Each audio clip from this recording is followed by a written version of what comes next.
আহ্বান জানাচ্ছি। একজন ছাত্রী যিনি ল স্টুডেন্ট, তাকে যেভাবে বর্বরচিতভাবে তাকে রেপ করা হয়েছে এবং তার ভবিষ্যৎটাকে নষ্ট করে দেওয়া হয়েছে। একজন আইনজ্ঞ হিসাবে, আমরা আইনজীবী হিসাবে কার্যকর কোর্টের সকল আইনজীবী আমরা একসঙ্গে প্রতিবাদ করছি।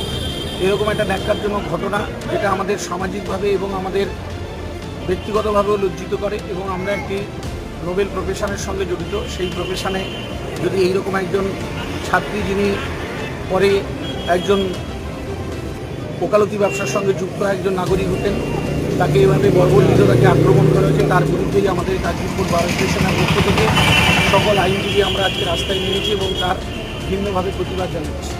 আমার নাম এবং পরিচয়। আমি হচ্ছে কাশীপুর বার স্টেশনের বর্তমান সেক্রেটারি চঞ্চল কুমার পান্ডে।